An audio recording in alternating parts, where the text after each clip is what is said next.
Saludos a la doctora María Amparo Casar. Antes de entrarle al tema de las facturas falsas y de elevación, que es verdaderamente escandalosa, vergonzosa, como le quiera decir, bueno, me gustaría un comentario de lo que ha señalado Ricardo Monreal respecto a que el presidente va bien, pero necesita mejor acompañamiento de los que lo acompañan. ¿Cómo estás, María Amparo? Buenas tardes. Muy buenas tardes, Pepe. Pues coincido plenamente con el senador en Monreal. Qué raro. Creo que de verdad. Qué raro. Aunque usted no lo crea. Creo que necesita más acompañamiento. Lo que le falta decir a Ricardo Monreal, bueno, la curva de aprendizaje, como él dice, ha sido larga. Creo que esto es producto muy costosa para el país. Creo que esto es producto de que él optó, Andrés Manuel López Obrador, optó no por lo que optan otros presidentes, que es una combinación entre lealtad y conocimiento. Él privilegió la lealtad y la militancia y la comunión con sus principios sobre la capacidad técnica. Lo vimos en muchas carteras del gabinete ampliado, de los nombramientos que ha mandado a órganos autónomos como los de la Comisión Reguladora de Energía, pero creo que le faltó a Ricardo Monreal decir dos cosas. Uno, no es un hombre, creo yo, el presidente de la República, que no se deja acompañar. En las mañaneras, pues él acapara, fija la agenda y acapara todos los temas, ¿no? Entonces, yo no creo que haya nadie en el gabinete. Ya hay quien dice que lo que tiene el presidente enfrente cuando habla en la mañanera no es un podio, sino un púlpito, sino un púlpito, y que de ahí pronuncia siempre un sermón. Que creo que no le falta la razón quien opine eso, y también tiene un espejo enfrente, no tiene al espejo de Ursúa o al espejo como hoy lo tuvimos, y al rato lo vamos a comentar, de la jefa del SAT, sino que él es el que le entra a todas las preguntas, fue su estilo desde el principio, y lo ha llevado a cometer errores como, o no errores, no lo sé, cómo decírtelo, como descalificar a sus secretarios de Estado en ese púlpito que llamas, Pepe. Ha descalificado al secretario de Hacienda, Ursúa, con respecto a sus pronósticos de crecimiento, ha descalificado al subsecretario del ramo, Arturo Herrera, ha descalificado a su secretario de Comunicaciones y Transportes, ha descalificado al secretario de Seguridad Ciudadana, con respecto, por ejemplo, a la iniciativa Mérida, y así podría ser una larga. Entonces, yo creo que más bien no se deja acompañar, no es que le estén sacando, digamos, al bulto los secretarios o sus más cercanos colaboradores, sino que no los deja. Y quisiera recordar una frase de una mañanera muy reciente, en donde decía López Obrador, lo cito textual: la ineficiencia también es corrupción. Sí, y esto lo digo por lo que, con el comentario que abriste, que ha sido muy costosa la curva de aprendizaje muy lenta. Porque ha habido, Andrés Manuel López Obrador no tiene por qué saber de todos los temas, y no se ha rodeado de un equipo, creo yo, que sepa de los temas de las carteras que ocupan. Incluso gente muy inteligente, muy preparada, pero que no tenía ninguna trayectoria en el sector al frente del cual se puso, ¿no?, a ese funcionario o funcionaria. Hay desde luego excepciones. Creo que Raquel Buenrostro es una, creo que Margarita Ríos Fajart es otra. Fajart es otra.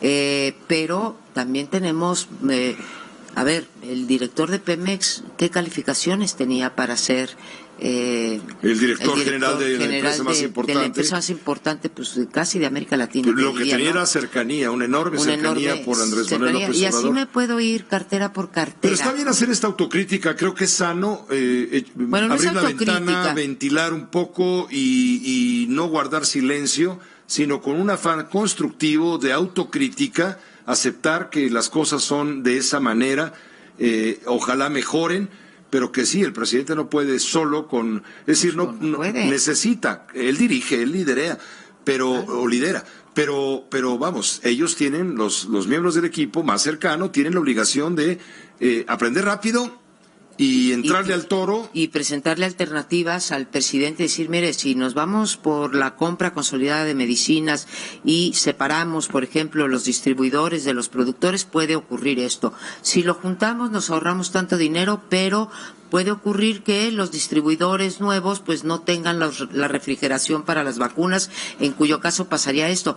Eso es lo que tiene que hacer. Ahora, si Andrés Manuel López Obrador se deja asesorar y escucha las posiciones, bueno, pues eso es, ahí vendría la autocrítica. Lo que está haciendo Ricardo Monreal es una crítica legítima, apegada, yo pienso lo mismo que él, pero autocrítica sería la que tendría que hacer el presidente en vez de este triunfalismo que vemos en las mañanas con respecto a las cifras de empleo, con respecto a los inscritos en los programas sociales, en fin. Bueno, ese es el tema, Estamos hablando de que faltan 5 días para que el presidente celebre, festeje. No hay de otra, su triunfo abrumador, arrollador en las elecciones del pasado 1 de julio, las presidenciales del año 2018. Pero hoy destaca también en la información, con lo que abrimos la emisión informativa de esta hora, el tema de la evasión fiscal, las facturas falsas, lo que dijo Margarita Ríos Farjat. Vamos a poner un poco de lo que dijo la responsable del Servicio de Administración Tributaria de la Secretaría de Hacienda. Se refiere al llamado problema de los factureros. Las operaciones simuladas es el nombre técnico. Factureros es como se conoce. Y bueno, hace unos meses nosotros anunciábamos que estábamos diseñando un plan precisamente para abatir el problema de las operaciones simuladas y de los factureros. Nos ha llevado mucho análisis, dedicación. Aquí agradezco a 3 de mis administradores generales que han estado muy comprometidos con este tema y lo hemos desarrollado. El presidente, sin embargo, primero nos ha pedido socializar la problemática. La gravedad y la seriedad de quienes terminamos, o en la situación incómoda de quienes terminamos, como quien dice, pagando la factura de los factureros, de los evasores fiscales. Son los contribuyentes cumplidos, somos los que terminamos pagando esa factura. Entonces, vamos a socializar el problema. ¿Qué son las operaciones simuladas? Bueno, la explicación técnica, pero la vamos a ir desdoblando así muy sencillamente, es que se colocan en el mercado comprobantes fiscales auténticos, o sea, facturas auténticas, pero que amparan conceptos o se refieren a cosas que en realidad no han sucedido, no se han enajenado, no se han arrendado, no corresponden o no corresponden al monto facturado. Ahora, ¿cómo es esta explicación técnica? Pues ya a pensar, bueno, ¿cómo es una factura falsa? Bueno, una factura falsa es igual a cualquier otra, es válida porque cuenta con sus elementos formales. Bueno, esto es la explicación técnica de Margarita Ríos Farjat, la jefa de el Servicio de Administración Tributaria, el SAT, de la Secretaría de Hacienda, quien está revelando que el número de empresas que facturan con operaciones simuladas aumentó 31 veces entre 2014 y el 2019, en este mes que corre. Y se evadieron de una cifra estimada en principio 354.512 millones de pesos por la emisión de facturas falsas. Se registraron, se emitieron 8 millones, casi 9 millones de facturas falsas. Y esto, por supuesto, hace ganar a los empresarios porque evaden al fisco, lavan dinero y hacen perder a la Secretaría de Hacienda, que deja de recibir el impuesto sobre la renta correspondiente, el impuesto al valor agregado, que alcanza el 46% de las cantidades que ingresan. Entonces, de pagar el 10% lavando el ingreso a través de facturas simuladas, a pagar el 46%, pues los empresarios dicen, prefiero jugar sucio y ganar el 10%, o perder el 10 o pagar el 10, que jugar limpio y pagar el 46. Esto es más o menos el panorama que explicó hoy Margarita Ríos Farjat, y lo consideramos nota importante porque esto ocurre pues en el sector privado con muchísima frecuencia, y no estamos hablando del señor de la tiendita que te vende los refrescos de ocasión, no. las tiendas de conveniencia, de ocasión, de las misceláneas de barrio. No, estamos hablando de empresas, de corporativos importantes en el sector empresarial. Por ello, le he invitado a la doctora Casar a que en su juicio nos ayude a entender brevemente, esta parte que ahí viene la guadaña. Qué bueno que venga la guadaña, y para aquellos interesados vale la pena escuchar hoy en la mañana, que se tuvo que esperar hasta las 8:30 porque fue larguísima la mañanera de López Obrador. Ya sí. Luego él se retiró y entró ella. Hizo una exposición muy pedagógica sobre el negocio de las factureras. Y creo que incluso se queda corta con los 350,000 millones. Entiendo, por una serie de estudios que se han hecho, incluido Mexicanos contra la Corrupción, que entre esto que llamamos las outsourceras, ¿sí? Que es contratar servicios por fuera, pero de esa manera te ahorras, hay outsourceras buenas y outsourceras malas, te ahorras una serie de prestaciones a los por ejemplo, trabajadores. El servicio de limpieza de este edificio donde está el Grupo Fórmula. O sea, Fórmula no tiene un giro de limpieza, entonces vas y lo contratas, ¿no? Subcontrata a una empresa que haga ese servicio, la empresa contratada se encarga de los asuntos laborales con su personal, claro, etcétera, y Fórmula simplemente, no sé si es Fórmula, pero cualquiera, sí. Cualquier empresa, sí. Se encarga simplemente de pagarle al outsourcista, como dices tú, sí, al que viene de fuera, que trae su propio esquema empresarial, y se acabó.